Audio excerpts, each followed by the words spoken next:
High, আপনারা যারা আমার ইজি সিসি লার্ন চ্যানেলের সঙ্গে যুক্ত আছেন তাদের জন্য বর্তমান যুগের সঙ্গে তাল মিলিয়ে মেশিন লার্নিং এর জিরো টু হিরো নামক একটা প্লেলিস্ট আপলোড হচ্ছে। তো এই প্লেলিস্টে কি কি থাকবে তা আমি ইন্ট্রোতে উল্লেখ করেছি। আজকের পর্বে আমরা আমাদের ইন্ট্রোর ধারাবাহিকতা মেনটেন করে কার্যাবলী শুরু করতে যাচ্ছি। চলুন শুরু করি আমরা।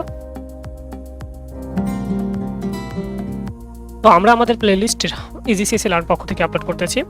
তো আমি আমার ইন্ট্রোতে উল্লেখ করেছি যে আমরা কি কি শিখবো machine learning zero to hero প্লেলিস্টে। তো এখানে দেখতে পাচ্ছেন যে সুপারভাইজড, আনসুপারভাইজড এবং রেইনফোর্সড লার্নিং। তো আমার এখানে সুপারভাইজড লার্নিংয়ের রেগ্রেশনের লিনিয়ার পলিনোমিয়াল রেগ্রেশন আমরা অলরেডি এক্সপ্লেন করেছি। আজকের পর্বে আমরা ডিসিশন ট্রি আলোচনা করব। ডিসিশন ট্রি আলোচনা করার পূর্বে আমাদের কিছু প্রিরিকুইজিটরি রয়েছে যেগুলো আমাদের অবশ্যই জানতে হবে, আমরা সেগুলো জানবো। তো সেগুলোর মধ্যে প্রথমেই আমাদের পরে হচ্ছে ID3 অ্যালগরিদম। ID3 মূলত হচ্ছে D3 অ্যালগরিদমের আপার ভার্সন। ID3 অ্যালগরিদম কিভাবে কাজ করে বা এই অ্যালগরিদমটা কি আমি একটু সংক্ষেপে এক্সপ্লেইন করি। আমরা ডিসিশন ট্রিতে আসলে কি করব, ডিসিশন নিব যে আমরা বিভিন্ন ডাটা বা ফিচারের উপর ডিপেন্ড করে একটা পার্টিকুলার ডিসিশন নিব যে আমরা এটা ইউজ করব কি না। যেমন হচ্ছে আমরা এটা সিদ্ধান্ত নিতে পারি যে আমরা গলফ খেলবো কিনা বা আমরা ফুটবল খেলবো কিনা, আমাদের ওয়েদার যদি ভালো থাকে আমরা ফুটবল খেলবো কিনা বা ক্রিকেট খেলবো কিনা, বা আমাদের এভরি লাইফের প্রত্যেকটা কাজেই যে ডিসিশনগুলো আমরা নেই সেটাই হচ্ছে মেশিন লার্নিংয়ের সাহায্যে নিব। এর জন্য আমাদের মেশিন লার্নিং ওই অ্যালগরিদমটা কীভাবে কাজ করে অর্থাৎ ডিসিশন ট্রিতে কীভাবে কাজ করে তা জানার জন্য মূলত আমাদের ID3 অ্যালগরিদম জানা দরকার। তো এখানে আমাদের ID3 অ্যালগরিদমের একটা অরিজিনাল সাবসেট রয়েছে। ওকে, আমাদের ID3 অ্যালগরিদমে প্রথমে একটা অরিজিনাল সাবসেট থাকে, অরিজিনাল সেট থাকে। যেমন আমি যদি এই ডাটাটার রেসপেক্টে ধরি, এই ডাটাটাই ধরেন আমার অরিজিনাল সেট কনসিডার করেন। এই অরিজিনাল সেটের মধ্যে আমরা যে কোনো একটা সেটকে রুট নোড হিসেবে নিব। আমাদের যদি ফিচার ডাটা ধরেন এগুলো যদি আমার ফিচার ডাটা হয়, আর এই ডাটাগুলো যদি আমি ফিচার ডাটা হিসেবে কনসিডার করি, তো এই ফিচার ডাটার মধ্যে কোনো একটা হচ্ছে আমার রুট নোড হিসেবে কনসিডার হবে। সেই রুট নোডের আমার একটা ডিসিশন নিব আমরা এখানে যে গলফ খেলবো কিনা, এখান থেকে আমরা একটা ডিসিশন নিব। তো এই ডাটাগুলোর মধ্যে প্রথমে আমরা ধরেন এটা অরিজিনাল ডাটা সেট থেকে রুট নোড হিসেবে কনসিডার করলাম। এরপরে আমার যে আনইউজড ডাটাগুলো রয়েছে, আনইউজড ডাটা বলতে আমি এখানে মিন করতেছি যে ডাটাগুলো আমরা এখন ইউজ করিনি। যেমন যে আমরা যদি আউটলুক কনসিডার করি, আউটলুকের এগুলো আনইউজড ডাটা, টেম্পারেচারের এগুলো আনইউজড ডাটা। সেই আনইউজড ডাটাগুলোর মধ্যে আমরা এন্ট্রপি এবং হচ্ছে ইনফরমেশন গেইন, তারপরে গিনি ইন্ডেক্স এগুলো মেজার করব। তো এখন আমি একটা জিনিস বললাম যে এখানে এন্ট্রপি, তারপরে ইনফরমেশন গেইন, গিনি ইন্ডেক্স, সেই জিনিসগুলো কি সেগুলো আমাকে জানতে হবে। তারপর যে ধরেন আমার মেজার করা হয়ে গেল, এন্ট্রপি, ইনফরমেশন গেইন এগুলো মেজার করে ফেললাম আমরা কিওয়ার্ডগুলো আপাতত মনে রাখি, একটু পরে আমি এক্সপ্লেন করলে আপনাদের ক্লিয়ার হয়ে যাবে। তো এরপরে আমরা এন্ট্রপি থেকে এন্ট্রপির সব থেকে স্মলেস্ট এন্ট্রপিটা মেজার করব এবং হচ্ছে লার্জেস্ট ইনফরমেশন গেইন। আমার মডেল তত একুরেট কাজ করবে বা মডেল তত একুরেট ডাটা দিবে যদি আমার এন্ট্রপি যত কম হবে এবং ইনফরমেশন গেইন যত বেশি হবে। অর্থাৎ আমার ধরেন অনেকগুলো ডাটা রয়েছে, ওই ডাটাগুলোর ভিতর থেকে যদি আমার এন্ট্রপি, অর্থাৎ এখানে আমি আউটলুকের উপর ডিপেন্ড করে, টেম্পারেচারের উপর ডিপেন্ড করে, হিউমিডিটি, উইন্ড এগুলোর উপর ডিপেন্ড করে এন্ট্রপি এবং হচ্ছে ইনফরমেশন গেইন মেজার করলাম। মেজার করার পরে আমার যদি আউটলুকের ইনফরমেশন মানে আউটলুকের এন্ট্রপি বেশি হয়, মানে আচ্ছা এটা ততটুকু আমার ইমপ্যাক্ট ফেলবে না আমার প্লে গফে, বাট ইনফরমেশন গেইন ধরেন আমার টেম্পারেচার অনেক বেশি, তাহলে আমার এটাই বেশি ইমপ্যাক্ট করবে প্লে গফে। তো আমরা টেম্পারেচার গেইন নিয়ে তখন কাজ করব, এটাই এখানে বলা হয়েছে। তো যেটা আমার এন্ট্রপি বেশি হবে তার উপর ডিপেন্ড করে আমরা আমাদের ডাটাগুলোকে স্প্লিট করে ফেলবো, অর্থাৎ দুই ভাগে ভাগ করবো ও আমার। তারপরে এখান থেকে আমরা ট্রি কনসিডার করবো। আবার আমার যে ডাটাগুলো রয়েছে, যেমন আমরা যদি আউটলুকটা কনসিডার করি, আউটলুকের ভিতরে দেখেন অনেক ধরনের আউটলুক রয়েছে, সানি, ওভারকাস্ট, রেইনি, তাদের ভিতরে আমরা আবার ইটারেট করব। ইটারেট করে আমরা ফাইনালি একটা ডিসিশন নিব যে আমার ওভারকাস্ট হলে কি হবে এবং সানি ওয়েদার হলে কি হবে, আমরা ফাইনালি একটা ডিসিশন নিতে পারবো। তো এই যে ডিসিশন নেওয়ার রেসপেক্টে আমাকে কিছু ধাপ অতিক্রম করে আসতে হচ্ছে, অর্থাৎ আমার ভিতরের অ্যালগরিদমটা কিছু স্টেপে কাজ করতেছে, তাই হচ্ছে ID3 অ্যালগরিদম। ওকে, আমরা একটু দেখে নেই যে আসলে আমাদের এন্ট্রপি জিনিসটা কি। আচ্ছা, এখানে একটু কনসিডার করেন যে আমরা যদি play golf pay yes no calculate করি, আমাদের টোটাল 14টা ডাটা রয়েছে, D1 থেকে D14, এদের মধ্যে দেখবেন যে আমার নো রয়েছে 2, তারপরে 3, 4, 5, আরও আছে মেবি। এখানে আমরা ডাটা দেখি আসলে কয়টা ডাটা রয়েছে। 5টা ডাটা রয়েছে, আমরা এখানেই বললাম যে 5, আর ইএস রয়েছে আমাদের 9টা, 14টার মধ্যে 9টা। তো এখন আমাদের টোটাল ডাটা আমরা কনসিডার করলাম এখানে 14টা, আর ইএস রয়েছে আমার, ওয়াই রয়েছে 9টা, আর নো রয়েছে 5টা ডাটা।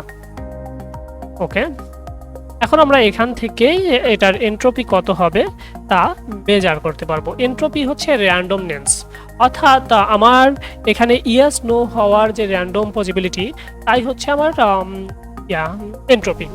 তো এন্ট্রপি আসলে কিভাবে মেজার করা যায় সেটা আমি একটু এখানে আপনাকে দেখাই। আচ্ছা, র্যান্ডমনেস জিনিসটা বলতে বোঝাচ্ছে হচ্ছে আপনারা যদি একটা কয়েনকে টর্চ করেন, অর্থাৎ 5 টাকার কয়েনকে টর্চ করলে যমুনা সেতু বা অপরপরিবেশে যা আছে তা ওঠার সম্ভাবনা 0.5 থেকে 0.5। কখনো ধরুন 10 বার টর্চ করলে হেড ওঠার সম্ভাবনা থাকতে পারে 7, বা অর্থাৎ কত র্যান্ডমলি কীরকম আমার ভ্যালু আসতে পারে, তাই হচ্ছে আমার এখানে এন্ট্রপি। মানে সেটা যেটার মাধ্যমে আমরা মেজার করি সেটাই হচ্ছে entropy.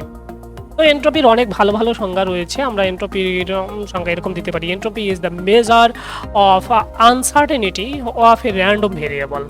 It characterizes the impurity of an arbitrary collection of examples. তো আমি এখানে এন্ট্রপিটা আসলে কিভাবে ক্যালকুলেট করতে হয় তা একটু দেখাই।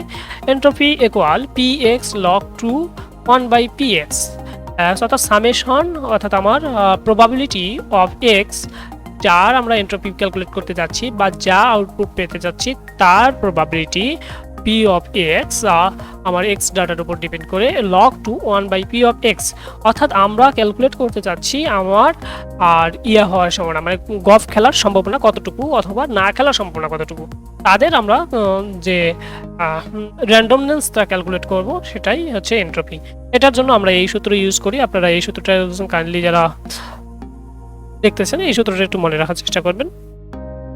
এখানে প্রবাবিলিটি অফ এক্স, অর্থাৎ আমার ইয়েস হওয়ার সম্ভাবনা কতটুকু, প্রবাবিলিটি অফ নো হওয়ার সম্ভাবনা কতটুকু, আমরা সেটাই এখানে মেজার করলাম। অর্থাৎ এন্ট্রপি র্যান্ডমনেস আমরা দেখলাম যে এখানে 0.94। আচ্ছা, ধরেন আমার এন্ট্রপি মেজার হয়ে গেল, আমরা তো এন্ট্রপি দেখলাম যে এন্ট্রপি অনেক কম হলে আমার ডাটা ভালো একুরেট দিবে। আমরা প্রত্যেকটা ডেটার রেসপেক্টে এন্ট্রপি ক্যালকুলেট করবো, এটা হচ্ছে আমাদের মেইন এন্ট্রপি। এখন মেইন এন্ট্রপি থেকে আমরা প্রত্যেকটা, যেমন আউটলুক দেখলাম, টেম্পারেচার দেখলাম, উইন্ড দেখলাম, প্রত্যেকটা ডেটার রেসপেক্টে এন্ট্রপি এবং হচ্ছে ইনফরমেশন গেইনগুলো ক্যালকুলেট করব। তো ইনফরমেশন গেইন বলতেছি, এই জিনিসটা আসলে কি? ইনফরমেশন গেইন হচ্ছে ইফেক্টিভনেস অফ মাই অ্যালগোরিদম, অর্থাৎ আমাদের কাজের বা আমরা যে ডাটাটাকে সিলেক্ট করতেছি সেই ডাটার ইফেক্টিভনেসটা কতটুকু, সেটাই হচ্ছে আমার ইনফরমেশন গেইন। এটা ক্যালকুলেট করা হয় এন্ট্রপি থেকে, মানে এটা হচ্ছে আমাদের হেড এন্ট্রপি, যেটা হচ্ছে আমরা ফাইনাল আউটপুট চাচ্ছি তার এন্ট্রপি। সেটা থেকে হচ্ছে যে ডাটার রেসপেক্টে হচ্ছে আমরা আমাদের রেজাল্টটা, অর্থাৎ আমরা উইন্টের রেসপেক্টে আমাদের আউটপুট বের করতে যাচ্ছি, বা হচ্ছে আমাদের আউটলুকের উপর ডিপেন্ড করে আমরা গলফ খেলবো কিনা, বা টেম্পারেচারের উপর ডিপেন্ড করে আমরা মেজার করতে চাচ্ছি যে গলফ খেলবো কিনা। এই যে আমার ইনপুট ডাটা বা ফিচার ডাটার উপর ডিপেন্ড করে আমার যে আউটপুট ডাটা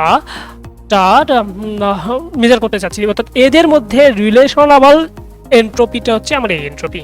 অর্থাৎ আমাদের মেইন এন্ট্রপি থেকে রিলেশনাবল মানে রিলেশনযুক্ত এন্ট্রপিটা বাদ দিলেই আমরা যা পাই তাই হচ্ছে আমার গেইন।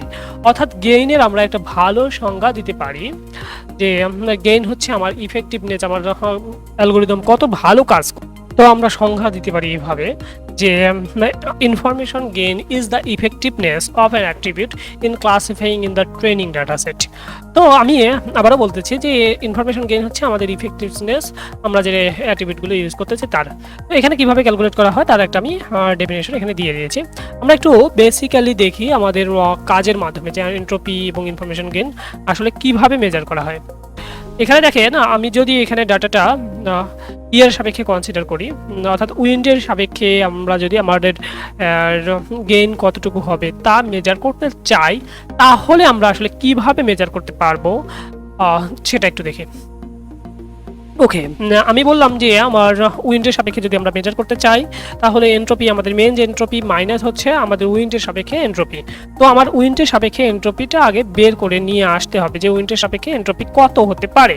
তো এখানে আমরা যদি উইন্ডটা, এখানে আমাদের ডাটা সেটটা দেখি, উইন্ডে কিছু ডাটা রয়েছে আমার উইক, আর কিছু ডাটা রয়েছে আমার স্ট্রং। তো আমি প্রথমে এন্ট্রপি বের করব উইন্টের সাপেক্ষে গপের। তো প্রথমে আমাকে এখানে ডাটা নিতে হবে উইক ডাটা সাপেক্ষে গপের এন্ট্রপি, উইকের প্রবাবিলিটি ক্যালকুলেট করতে হবে, তারপরে স্ট্রং ডাটার সাপেক্ষে গপের এন্ট্রপি আমার ক্যালকুলেট করতে হবে। সেই কাজটা আমি এখানে করে রেখেছি। দেখেন এখানে যে এন্ট্রপি অফ উইক ডাটার সাপেক্ষে আমরা এন্ট্রপি শিখলাম যে প্রবাবিলিটি, তারপরে হচ্ছে লগ টু, তারপরে প্রবাবিলিটি, অর্থাৎ উইক ডাটা কতগুলো রয়েছে, স্ট্রং ডাটা কতগুলো রয়েছে, তার সাপেক্ষে উইক ডাটার প্রবাবিলিটি, উইক ডাটার সাপেক্ষে স্ট্রং ডাটার প্রবাবিলিটি, এখানে আমরা সেই মেজারটাই পড়ে নিলাম। আচ্ছা, একটা জিনিস আপনাদেরকে মাথায় রাখতে হবে, যখন আমরা উইক এবং স্ট্রং ডাটা নিয়ে ক্যালকুলেট করব, তখন এই যে হয়তো এই ক্যালকুলেশনটা অনেকে বুঝে নেয়। আমরা আরেকটু যদি যাই, আমার টোটাল উইক ডাটা দেখেন, এখানে আমার টোটাল উইক ডাটা কয়টা রয়েছে। আমরা একটু ডাটাটা যদি কনসিডার করি, আমি একটু এক্সপ্লেন করি, তাহলে হয়তো বুঝতে পারবেন। আমার একটা উইক ডাটা রয়েছে 2টা 3টা 4টা 5টা 6টা 7টা 8টা, অর্থাৎ টোটাল ডাটার পরিমাণ আমার 8টা, উইক হচ্ছে 8টা। এখানে দেখেন ক্যালকুলেশনটা কিভাবে হয় একটু বুঝাই দিই। আর উইক ডাটা হচ্ছে আমার 8টা, তাহলে স্ট্রং ডাটা আমরা তো বের করতেই পারতেছি, আমার হচ্ছে 8 6 14টা স্ট্রং ডাটা হচ্ছে আমার 6টা। এখন এই 8টা ডাটার মধ্যে আমার উইক ডাটা 8টার মধ্যে গপ কয়টা, উইক হলেও গপ খেলার সম্ভাবনা কতটুকু সেটা বের করবো। একটা হচ্ছে নো, 1 নো, তারপরে হচ্ছে 2 নো, 2 নো, অর্থাৎ 2টা হচ্ছে নো। তারপরে আচ্ছা, 2টা নো হলে 8টার মধ্যে, 8টা উইক ডাটার মধ্যে 2টা নো হলে বাকি হচ্ছে ইয়েস হচ্ছে 6টা, ওয়াই হচ্ছে 6টা। এটা হচ্ছে নো উইক ডাটার উপর রেসপেক্ট করে। তাহলে টোটাল আমার ডাটা হচ্ছে 8টা, 8টা থেকে 6টা হচ্ছে ইয়েস আর 2টা হচ্ছে নো। তাহলে আমরা যদি উইক ডাটার সাপেক্ষে কনসিডার করি, এই দেখতে পাচ্ছেন যে ইয়েস হচ্ছে আমরা দেখলাম যে 6টা 6/8 লগ 2 6/8 প্লাস তারপর হচ্ছে 2/8, 2 হচ্ছে নো। এখন আমরা এটা খুব সুন্দরভাবে দেখলাম। এখন স্ট্রং ডাটা আমাদের কয়টা, স্ট্রং ডাটার সাপেক্ষে আমরা যদি সেম ভাবে ক্যালকুলেট করতে চাই, তাহলে আমরা এখানে দেখি স্ট্রং ডাটা 1টা 2টা 3টা 4টা 5টা আরও একটা মেবি আছে 6টা। এখন আমরা 6টার মধ্যে স্ট্রং ডাটা যদি আমরা দেখি, একটা নো, 2টা নো, আমরা আরেকটা স্ট্রং ডাটা, এই যে 3টা নো। তো আমার 3টা নো, যদি আমার আর প্রবাবিলিটি এরকম হয় যে 6টা ডাটার মধ্যে অর্ধেক সংখ্যক ডাটা হচ্ছে আমার প্রবাবিলিটি ইয়েস আর অর্ধেক সংখ্যা হচ্ছে নো, তাহলে সেই সংখ্যার প্রবাবিলিটি সবসময় 1 হবে। আমরা এই যে ক্যালকুলেশন করেও সেটা দেখতে পারি, এই যে 1 হয়েছে। আপনারা সেটা এমনিতেই বসে দিতে পারেন। ওকে, এরপরে হচ্ছে আমার এন্ট্রপি ক্যালকুলেট করতে হবে। এন্ট্রপি ক্যালকুলেট করলাম উইক ডাটার সাপেক্ষে, অর্থাৎ উইন্টের আর স্ট্রং ডাটার সাপেক্ষে। তো এখন আমরা আমাদের তাহলে কম্বাইন এন্ট্রপি বের করতে হবে। এই দুটো থেকে আমরা কম্বাইন এন্ট্রপি বের করে নিব। কম্বাইন এন্ট্রপি বের করার নিয়ম হচ্ছে, আমরা এখানে দেখতে পাচ্ছেন যে এখন আমরা উইক ডাটা এবং স্ট্রং ডাটার সাপেক্ষে কনসিডার করতেছি। তো ফাইনালি যখন আমরা আমাদের এন্ট্রপি বের করে নিব, তো এখানে উইকের এন্ট্রপি ক্যালকুলেট করলাম, স্ট্রং এর এন্ট্রপি ক্যালকুলেট করলাম, সেই ভ্যালুগুলোই আমাদের যে এই ইকুয়েশন রয়েছে মেইন এন্ট্রপি ক্যালকুলেট করার ক্ষেত্রে 8/14, এইখানে আমরা ওই ডাটাটা দিব এবং হচ্ছে এখানে সেই ডাটাটা দিব। তো এটা হচ্ছে আমার ফাইনালি উইন্টের সাপেক্ষে আমার এন্ট্রপি নির্ণয়। এখানে 8/14, 8 হচ্ছে আমার আমরা একটু আগে দেখলাম, আর একটু দেখি। আচ্ছা, 8 হচ্ছে আমার স্ট্রং উইক আর এস হচ্ছে আমার, আর 6টা হচ্ছে স্ট্রং।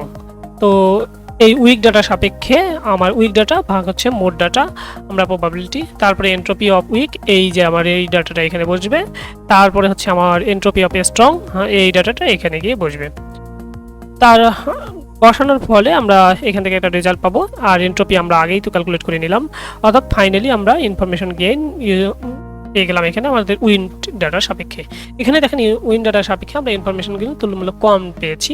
আমরা সেম প্রসিজারে আমাদের আউটলুকের ইনফরমেশন গেইন বের করব, টেম্পারেচারের ইনফরমেশন গেইন বের করব, হিউমিডিটির ইনফরমেশন গেইন বের করব। তাহলে রুট নোড হিসেবে আমরা কোনটাকে ইউজ করব? অবশ্যই আমরা আউটলুকটাকে ইউজ করব, যেহেতু এর ইনফরমেশন গেইনের পরিমাণ তুলনামূলক অন্যান্যগুলোর থেকে বেশি। তো এখানে আপনারা দেখতে পারতেছেন যে আমরা আসলে কিভাবে ক্যালকুলেট করতেছি, এটা একটু বোঝা দরকার যে আমাদের এটা মেইন এন্ট্রপি মাইনাস যে ডাটাটা সাপেক্ষে কনসিডার করতেছি উইন্টে দুইটা ধাপ রয়েছে, একটা হচ্ছে উইক আর স্ট্রং। উইক কতটা রয়েছে তার বাই হচ্ছে টোটাল ডাটা, এন্ট্রপি উইক মানে উইকের এন্ট্রপি, আর হচ্ছে স্ট্রং ডাটা, যেহেতু আমরা যে ডাটাটা সাপেক্ষে কনসিডার করতেছি তাকে দুই ভাগ করেছি, তারপরে স্ট্রং ডাটা ভাগ হচ্ছে টোটাল ডাটা, তারপরে এন্ট্রপি কতগুলো রয়েছে সেটা। তো এটাই হচ্ছে আমাদের বেসিক এন্ট্রপি সম্পর্কে। তাহলে আমরা রুট নোড হিসাবে আউটলুকটাকে ইউজ করতেছি, এটা হচ্ছে আমাদের নোড। এই যে রুট নোড হিসেবে আমরা আউটলুকে ইউজ করতেছি। এখন আউটলুকে যদি আমরা আরও শ্রেণীবিভাগ করতে চাই, সেম প্রসেসারে একটু যেভাবে দেখালাম, এখানে দেখবেন যে 3টা শ্রেণীবিভাগ রয়েছে, সানি, ওভারকাস্ট এবং রেন। যদি আমরা আউটলুকে ডাটাটা দেখি, এই যে আউটলুক, এখানে এই যে সানি একটা, ওভারকাস্ট, তারপর হচ্ছে রেন আর ব্রেন ডাটা রয়েছে আমাদের। তো এখান থেকে আমরা ডিসিশন নিতে পারবো। যদি আমার ওভারকাস্ট হয়, আপনারা দেখবেন যে এখানে ওভারকাস্ট হলে, আমার ওই যে ওভারকাস্ট হলে সব সময় আমরা প্লে গভ খেলবো, আর সেজন্য ইয়েস একবারে দিয়েছে। এখন সানি ডাটা হলে মানে তখন আমরা আমাদের বিভিন্ন কন্ডিশনের উপর ডিপেন্ড করে, ইনফরমেশন গেইনের উপর ডিপেন্ড করে আমরা এখানে মেজার করব যে আমরা গভ খেলবো কিনা। যদি আমার সানি ডাটা হয় এবং হিউমিডিটি আমরা অন্য ডাটা এখন চেক করবো, যদি হিউমিডিটি নর্মাল থাকে তখনই হচ্ছে আমরা গভ খেলবো, আদারওয়াইজ হাই থাকলে, যদি আমাদের হিউমিডিটি হাই থাকে তাহলে নো। রেনের ক্ষেত্রে আমরা উইন্ডে চেক করব, যদি আমার উইন্ড উইক হয় এবং তখন আমরা খেলবো, আদারওয়াইজ আমরা খেলবো না। অর্থাৎ বিভিন্ন ক্রাইটেরিয়ার উপর এবং ইনফরমেশন গেইনের উপর ডিপেন্ড করে আমরা ডিসিশন নিতে পারতেছি যে আমরা গভ খেলবো কিনা। তো এই যে ডিসিশনটা নিতে পারতেছি, এর ব্যাকগ্রাউন্ডে কী কাজ করে এবং কিভাবে কাজ হয় তা আজকে আমরা দেখলাম। তা আমরা সামনের পর্বে আমাদের রিয়েল লাইফ ডিসিশন ট্রি নিয়ে দেখব। তো এতক্ষণ সাথে থাকার জন্য সবাইকে অনেক ধন্যবাদ। আসসালামু আলাইকুম।